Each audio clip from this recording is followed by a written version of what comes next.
लाखों करोड़ों दरूद सलाम आप पाकता तो जहां सल्लल्लाहु अलैहि वसल्लम पे और आप ई आन पे।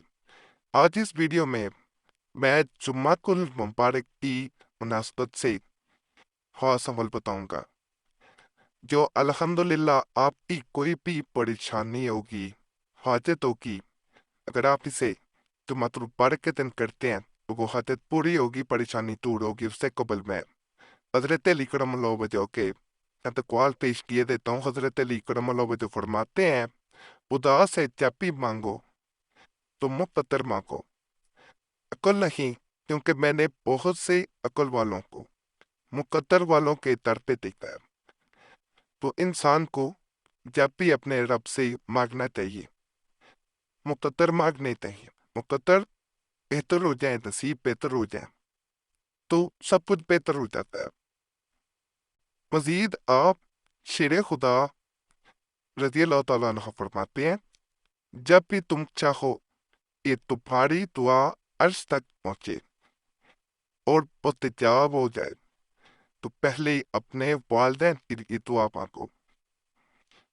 यहाँ इसलिए ये मैं अकवाल पेश करता हूँ कि आप भी हो सकता है हाजतें दुआएं इस वजह से कबूल न होती हों कि आपकी माँ बाप राजी न हो और अपने माँ बाप के लिए आप किसी भी अमल से कबूल दुआ न करते हों। ये वो फरमान है, फरमान शेर खुदा है जो आपकी जिंदगी के तमाम वह मामलात में रहनुमाई जो है करते हैं। तो अब वीडियो की तरफ चलते हैं। ऐसी परेशानियां जिनकी वजह से आपकी जिंदगी अजीरन हो गई हो, जिंदगी की रंगीनियां खत्म हो गई हों, माली तौर पे हों, अजवाजी जिंदगी की हों, या फिर ऐसे मामलात हों कि किसी ने कर्ज लिया वापस ना किया, तो आज का अमल जुम्मातुल मुबारक की मुनासबत से मैं बताऊंगा। वजीफा या अमल बताने से पहले कुरान हदीस की रोशनी में आपको जुम्मा मुबारक के चंद फजाइल से आगाह करना बहुत ज़रूरी मैं समझता हूँ। सुनन इब्ने माजा की रिवायत में अबू लुबाबा रज़ी अल्लाह तआला अन्हा बयान करते हैं कि नबी करीम सल्लल्लाहु अलैहि वसल्लम ने फरमाया, जुम्मातुल मुबारक सब अय्याम का सरदार है और अल्लाह ताला के यहाँ सब अय्याम में अजीम दिन है, और अल्लाह ताला के यहाँ यह दिन ईद उल फितर और ईद उल अजहा से भी अजीम है।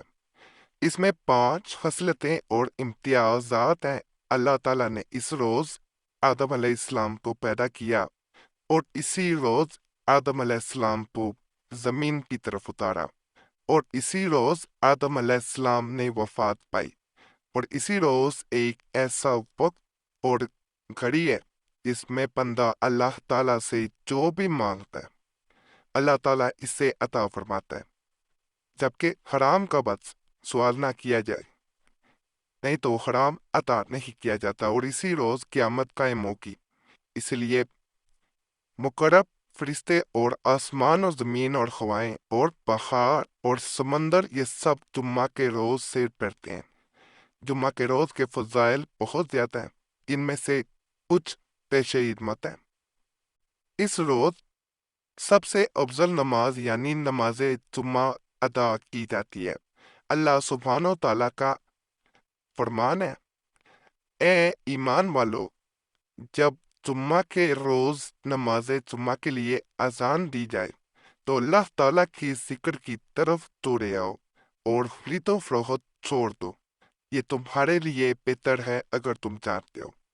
इब्ने उमर रजी अल्लाह ताला अन्हा बयान करते हैं कि रसूलुल्लाह सल्लल्लाहु अलैहि वसल्लम ने फरमाया, अल्लाह ताला के यहाँ अफजल तरीन नमाज जुम्मा के रोज़ बाद जमात नमाज फजर की अदायगी है। अब्दुल्लाह बिन उमर रजी अल्लाह तआला अन्हु बयान करते हैं कि रसूलुल्लाह सल्लल्लाहु अलैहि वसल्लम ने फरमाया, जो मुसलमान शख्स भी जुम्मा के रोज़ या जुम्मा की रात हो जाता है तो अल्लाह ताला इसे कब्र के फितने से महफूज रखता है।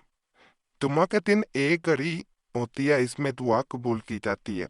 حضرت ابو ہریرہ رضی اللہ تعالیٰ عنہ سے روی ہے کہ نبی کریم صلی اللہ علیہ وسلم نے فرمایا، اس میں ایک کڑی ایسی ہے جس میں کوئی مسلمان نماز پڑھے اور اللہ تعالیٰ سے کچھ مانگے تو اللہ تعالیٰ اس کو عنایت فرما دیتا ہے۔ ابن قیم رحمۃ اللہ علیہ نے قبولیت دعا کی کھڑی کے تعین کے سلسلے میں حدیث رسول کی روشنی میں دو قول کو ترتیب دی ہے۔ اول، مسلم کی روایت کے مطابق وہ کڑی خطبہ شروع ہونے سے لے کر نماز ختم ہونے تک کا درمیانی وقفہ ہے۔ دوم، ذات المعاد کی روایت کے مطابق جمعہ کے دن عصر کی نماز کے بعد غروب آفتاب کی مدت، اور یہی قول رائج ہے۔ ابن قیم رحمۃ اللہ علیہ فرماتے ہیں، ہفتے کے دیگر دنوں کے مقابلے جمعہ کے دن کے صدقے کا ویسے ہی مقام ہے جیسا کہ سارے مہینوں میں رمضان کا مقام اور مرتبہ ہے۔ یہ وہ دن ہے جس دن اللہ تعالیٰ اپنے مومن بندوں کے لیے جنت میں تجلی فرمائیں گے۔ صحیح بخاری کی روایت کے مطابق جمعہ وہ دن ہے جس میں گناہوں کی معافی ہوتی ہے۔ نبی کریم صلی اللہ علیہ وسلم نے ارشاد فرمایا، جو شخص جمعہ کے دن غسل کرے اور خوب اچھی طرح سے پاکی حاصل کرے اور تیل استعمال کرے یا گھر میں جو خوشبو میسر ہو استعمال کرے، پھر نماز جمعہ کے لیے نکلے اور مسجد میں پہنچ کر دو آدمیوں کے درمیان نہ گھسے، پھر جتنی ہو سکے نفل نماز پڑھے، اور جب امام خطبہ شروع کرے تو خاموشی سے سنتا رہے، تو اس جمعہ سے لے کر دوسرے جمعہ تک کے سارے گناہ معاف کر دیے جاتے ہیں۔ ہفتے کے پورے دنوں میں جہنم کو تپایا جاتا ہے، مگر جمعہ کے دن اس عظیم دن کے اکرام اور شرف میں یہ عمل بند رہتا ہے۔ تو آج کا عمل جو ہے وہ بڑا خاص عمل ہے۔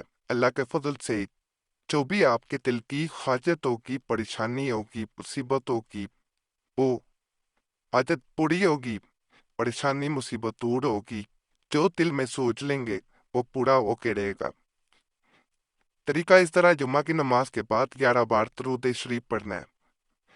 اس کے بعد آپ نے سورہ عنکبوت کی آیت نمبر 62 کو 11 بار ہی پڑھنا ہے، اور آخر میں پھر دوبارہ آپ نے درود شریف پڑھنا ہے 11 مرتبہ۔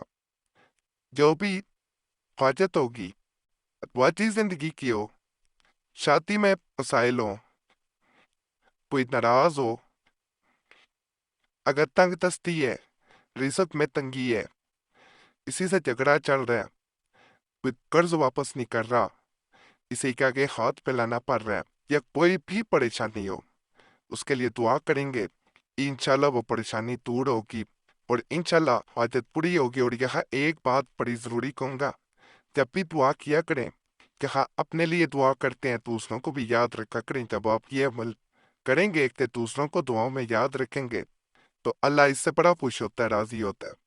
تب آپ دوسروں کو دعاؤں میں تبھی نہیں بھولیں گے، تو یہ بھی ایک نیکی ہے، اس کا بھی اجر آپ کو ملے گا۔ مجھے بھی دعاؤں میں یاد رکھیں، اور اپنے ارد گرد جو بھی لوگ ہیں ان کے لیے بھی دعا کیا کریں۔